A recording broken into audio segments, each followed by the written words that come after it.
This is QTV Nightly News. I am Umudu Gajaga and thank you for joining us. Here are the main news headlines. On Monday, as part of his ongoing Meet the People tour, President Adama Barrow held a joint meeting in Kuloro, bringing together thousands of citizens from Kombo East, Brikama North and Brikama South. President Barrow also visited the newly renovated Abuko Central Veterinary Laboratory on Monday to evaluate the advancements made in improving the country's animal health sector. During the ongoing fourth ordinary session of the National Assembly members, engaged in in-depth deliberations on the 2025 estimated budget, with several key amendments being proposed and discussed. On Tuesday, the Organization for Social Development and Inclusion of Persons with Disabilities observed the International Day of Persons with Disabilities. The United Nations Population Fund in the Gambia is hosting a strategic dialogue with young parliamentarians to promote sustainable development and advance key global commitments. Those were the news headlines, and now the news in detail.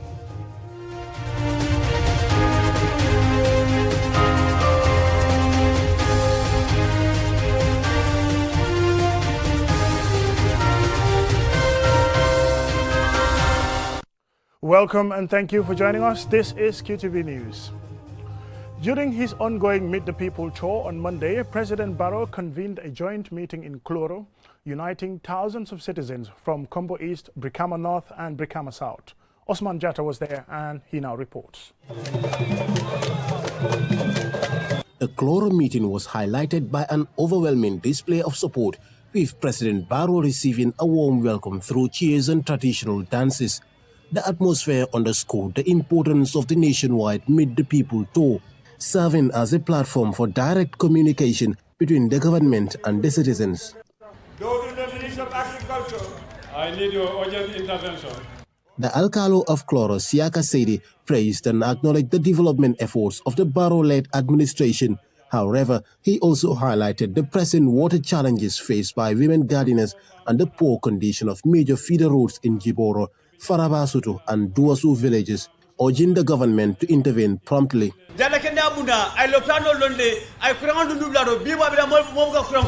Babukar Sanyang, chief of Kombo East, commended the government's infrastructure initiatives alongside its efforts to promote democracy and human rights.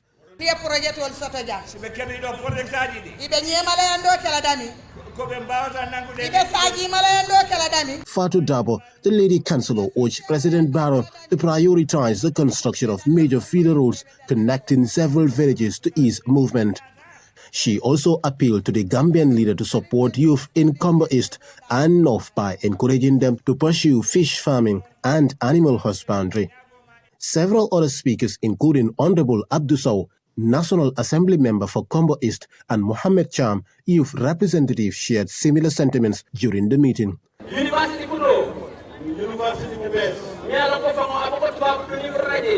His Excellency, Kombo Jagama, Yamani Kuromendijang, for this 2024 season, 5,200 kilograms rice seed. Information Minister Dr. Ismail Sise and Agriculture Minister Demba Sabali also briefed the gathering on the government's key achievements and ongoing projects.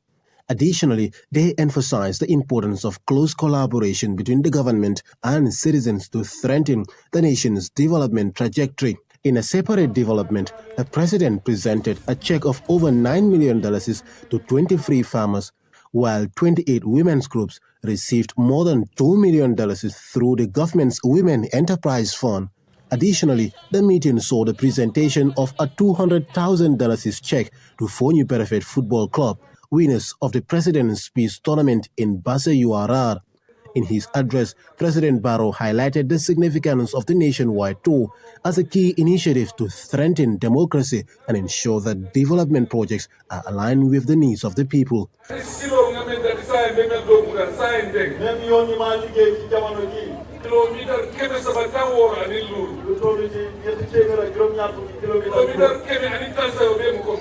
In response to the people's concerns about road infrastructure, President Barrow announced that as part of his government's 365-kilometer nationwide road infrastructure projects, 130 kilometers will be dedicated to Kombo.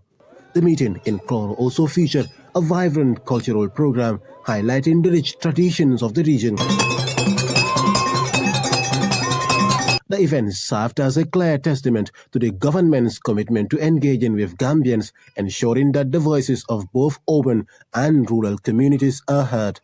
Osman Jata, reporting for QTV News. As part of his ongoing Meet the People tour, President Adama Barrow visited the newly rehabilitated Abuko Central Veterinary Laboratory on Monday. He praised the significant progress made in enhancing the country's animal health sector. Osman Jata again. The modernized Central Veterinary Laboratory is a vital asset in enhancing the nation's veterinary services, especially in managing diseases that affect livestock, which are essential to the country's agricultural economy. During his visit, President Barrow commended the improvements made to the laboratory, stating that it will strengthen the government's ability to prevent and control animal diseases. This, he noted, would lead to healthier livestock and improved livelihoods for animals. The focus of the National Development Plan is capacity building. Capacity building and creating an environment, very conducive environment for that matter. Listening to the technician, I think they were having a lot of challenges. In 2015, they were just testing one disease. Now they are testing more than, he have mentioned about 27 diseases that they can now test. I think that is very, very important. And one aspect that I've listened to the technician talking about is all these diseases that affect animals, they in turn affect human beings. So I think it's important to make sure that we prevent disease, because when we prevent it at the level of the animals, that will help in also supporting human beings, obviously, and that is very, very important. I'm very happy overall. They have been briefing me, but it's important for me to come for myself to come and see what. The Central Abuko Veterinary Laboratory also aims to greatly enhance disease surveillance and control reduce livestock losses and contribute to sustainable agricultural practices. Agriculture Minister Demba Sabali also expressed his approval, highlighting that the rehabilitated lab marks a significant milestone in the government's commitment to strengthening the agricultural sector. This lab previously can only test one disease. Today, thanks to your government, this lab has the capacity to test about 20 or more diseases in country. We no longer have to send our samples to Senegal. We no longer send our samples to the UK. And I think that's a major improvement. One of the biggest problems we had in this country, still have, is PPR. PPR is a major killer disease for small animals, sheep and goats. And the fact that we can now diagnose it in country, I think it's a major improvement. Kumba Sen Jata, a lab technician at the Abuko facility, emphasized the crucial role of animal health in the country's broader agricultural framework. Animals are very important as we humans are important, because the only difference between us and them is they are not we are animal, we are humans and they are not humans, and then they feel sickness, they do sick, and then they can talk. In such, we are very much grateful for this new innovation and for this new inauguration of the Central Veterinary Laboratory. Perhaps we will be able to work harder in future and then come with more techniques and more advanced techniques and analysis in the system of the welfare of animal services or veterinary services. Animals are very important in our lives. The rehabilitation of the Abuko Central Veterinary Laboratory represents a significant step forward in improving animal health services, which are essential to the overall growth of the Gambia's agricultural industry. Osman Jata, reporting for QTV News.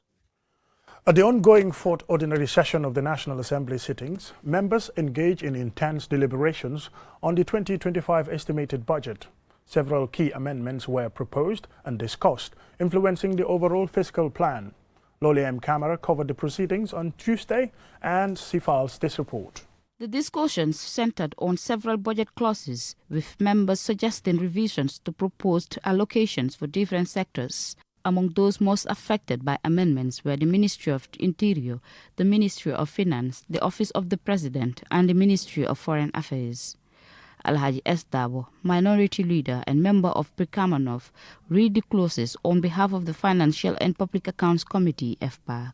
Honorable Care amendments on the Ministry of Interior, Administration and Finance, travel expenses, 1 million is deducted from 5, and then the balance will be 4 million. Under the same, maintenance of vehicles from 1.8 to 1.5 million, 300 is deducted.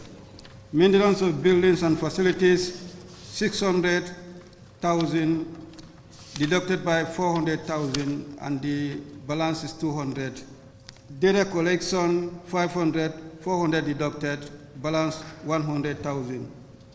Welfare of Gambians from 1 million to 500,000. Under law enforcement and crime prevention, general administration, electricity, water, and sewage from 15 million to 10 million. Uniform and protective clothing from 10 million to 15 million, that means 5 million is added.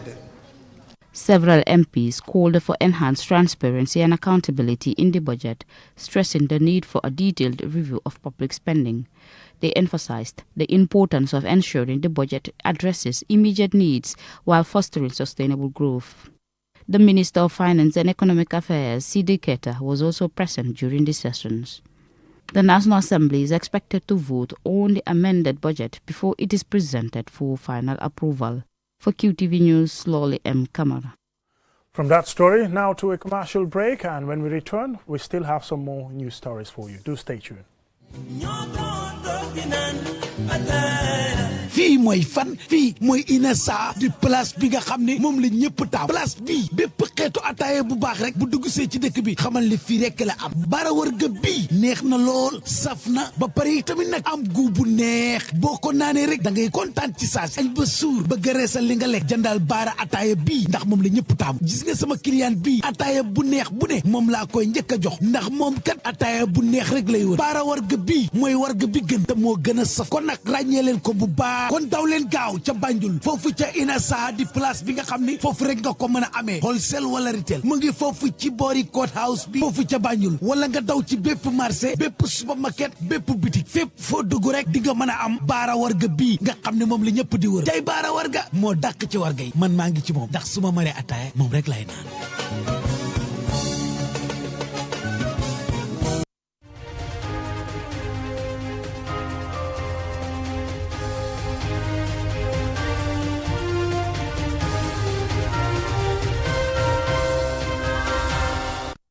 Welcome back, and thank you very much for joining us. This is QTV News.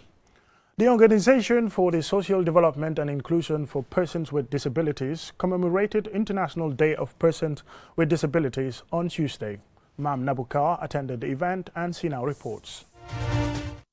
Organized within the framework of the International Conference on Population and Development at 30, this two-day high-level dialogue forum is being attended by young parliamentarians from the Gambia and abroad. It forms part of a global effort to advance structured engagements with legislative bodies as outlined in the UN Secretary General's Our Common Agenda and the Pact for the Future. The United Nations Security Council adopted a historic resolution on youth peace and security in 2015, recognizing young people's positive role in international peace and security, including young lawmakers. Ndeiro Sarr, UNFPA country representative, and Carl Frederick Paul, UN resident coordinator, respectively, recognized that the shared vision can only be realized through collaboration and concerted actions. This dialogue, in my opinion, is also a way of showing the world that continents are interconnected when it comes to youth, peace and security.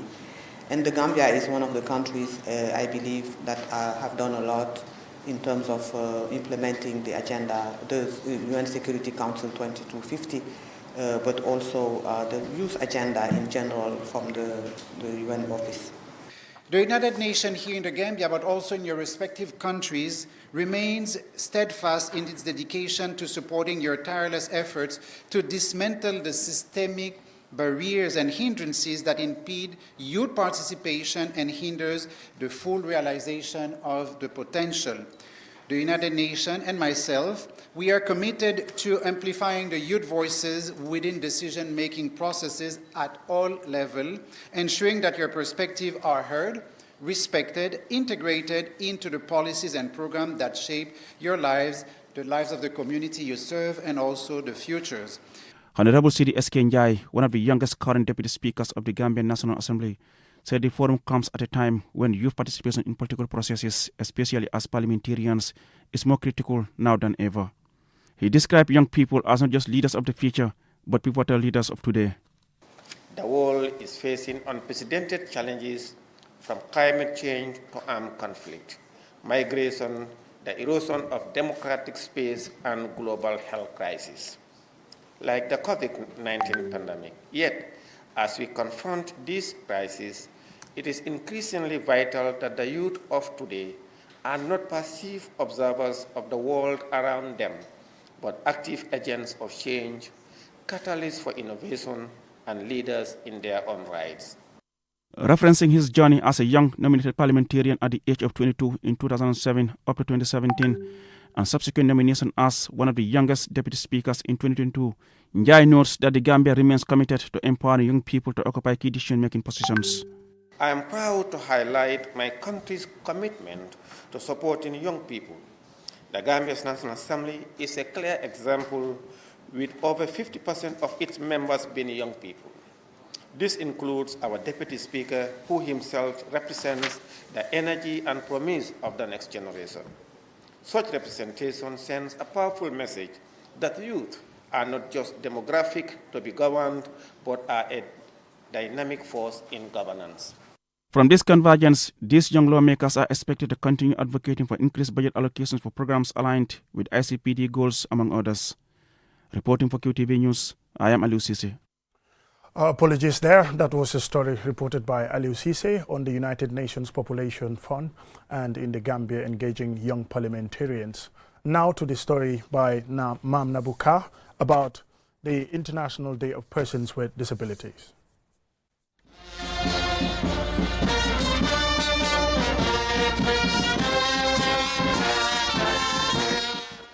Established in 1992 by the United Nations, the International Day of Persons with Disabilities, which is celebrated annually on December 3rd, aims to promote the rights and well-being of people with disabilities in all spheres of society and development. The Organization for Social Development and Inclusion for Persons with Disabilities observes this day to raise public awareness and encourage collaboration in creating an inclusive society where everyone can live independently and with dignity, free from fear or uncertainty. Keba Jasi is a social worker for USDV. Amplifying the leadership of persons with disabilities is essential to make meaningful progress in achieving global health goals, advancing health equity for all, and building a more inclusive and sustainable future. An estimated 1.3 billion people live with significant disabilities, making up 16% of the global population. These individuals often face unfair conditions such as stigma, discrimination, poverty, and exclusion from education, employment, and adequate healthcare. This day serves as a call to action to fully integrate people with disabilities into all areas of political, social, economic, and cultural life, promoting inclusivity and equality for all. Lamin Edward Jatta, the president of USDV, highlights some of the challenges faced by people with disabilities in the Gambia. We graduated in 1999 and up to date some of us are not working. At times it's very painful with all the qualifications. Just like my director said, most of the people are with their masters, with their bachelors, but they are still sitting. Most of us have talent, and that talent is still hiding, simply because there is no place for us to show it. Yankuba Fall Sonko, the Chief Executive Officer of USDV, calls on the government to provide support for individuals with disabilities. The disability bill, since 2021, this bill was enacted. We had the bill was implemented, it was approved. But the bill is not in full function. We don't know what is this, we don't know what is the problem. The way our roads are built are not disabled friendly. See, the gutters are open. Our people are falling on gutters, both day and night. We've disseminated this information to the government. We don't know. Either they had us, they never had us, we don't know. But still, we are still experiencing the same problem with our people. Government has to help us. A march was held from the Serekunda police station to the Osdivi Center to commemorate the event and highlight the individuals it celebrates and advocates for. Osdivi is a charitable non-profit organization working in the disability sector for over a decade. Despite limited financial resources, it has made significant contributions to improving the lives of people with disabilities in the Gambia. Mamna Buka, reporting for QTV News. On Monday, the Ministry of Basic and Secondary Education, MOPSI, began the Coordinating Committee meeting, CCM, to discuss the progress and challenges facing the education sector in Region 1. Yafatu Gay has the story. The bi-monthly convergence brought together over 200 participants, including educators, government officials, parents, community leaders, and civil society representatives. The gathering aims to address critical issues affecting the education sector in Region 1. It provides a platform for stakeholders to engage in meaningful discussions, share insights, and collaboratively develop strategies to improve educational service delivery across schools and education centers in the Greater Banjul area. Dr. Habibatu Drame, the Minister for Basic and Secondary Education, emphasized the importance of the gathering. As we gather here today, I want to say that we will work to ensure that the CCM meeting will become more regular moving forward. After many months of challenges and interruptions, we recognize the importance of this gathering in fostering dialogue and collaboration among all stakeholders. Regular meetings will ensure that we maintain momentum and continue to address pressing issues in our education sector. Luis Moses Mendy, the Permanent Secretary for MOPSI, highlighted the functions and objectives of the CCM. One of the functions for this CCM is a tool that's been used for monitoring. However, let me also outline to say that the CCM cannot replace our core function, especially at the regional level. We are supposed to be doing monitoring of teaching and learning at the regional level, and that cannot be substituted by the CCM. What the CCM intends to do is to complement those efforts at the regional office so that we intermittently, from the different stakeholders, from the central level, go to the regions and see what is happening or what is being reported to us by the regional officials. Arman Nahore, Deputy UNICEF Country Representative, discussed the critical role education plays in shaping the country's future. He applauded the government for the progress made in ensuring that every child has access to education. The meeting is a testament of our collective commitment to ensure that every child in the country has access to quality education, which is not only first and foremost a fundamental right for every child, but also a catalyst for sustainable development. Professor Per Gomez stated that his ministry will collaborate with MOPSI to ensure the educational system in the Gambia meets high standards. The discussions focused on issues impacting the region's education system and areas that require improvement.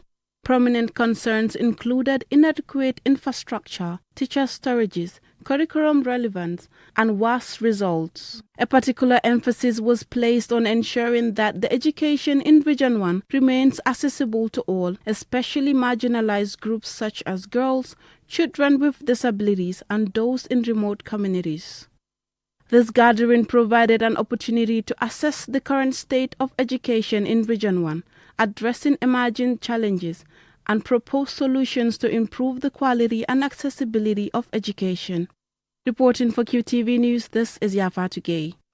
Now, before we end this news bulletin, here's a recap of our main news headlines. On Monday, as part of his ongoing Meet the People tour, President Barrow held a joint meeting in Kuloro, bringing together thousands of citizens from Kombo East, Brikama North, and Brikama South.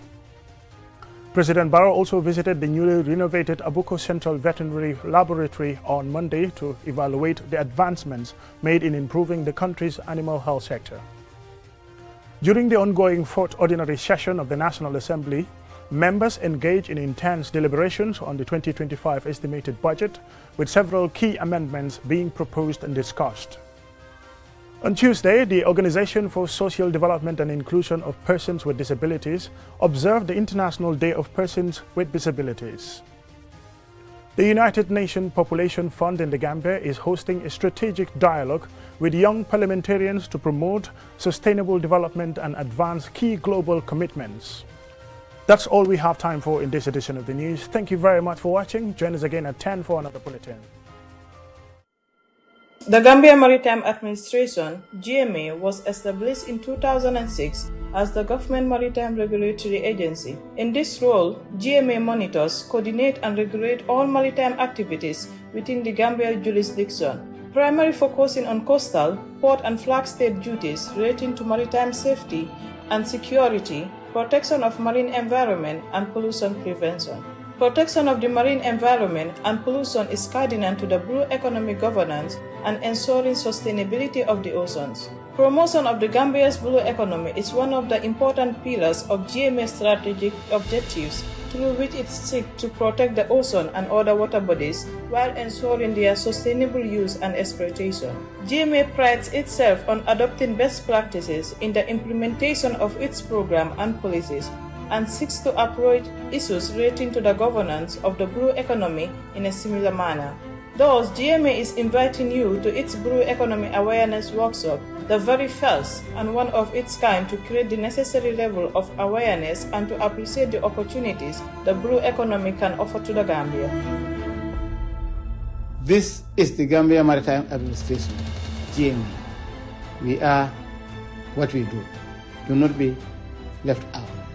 Be part of this very important capacity building event. It is geared towards establishing a formidable stakeholder platform that will harness and promote our blue economy for the socio-economic development of our people. And we are together in this. And together we are strong. Be there with us at Baobab Hotel from 16th to 20th December. Thank you.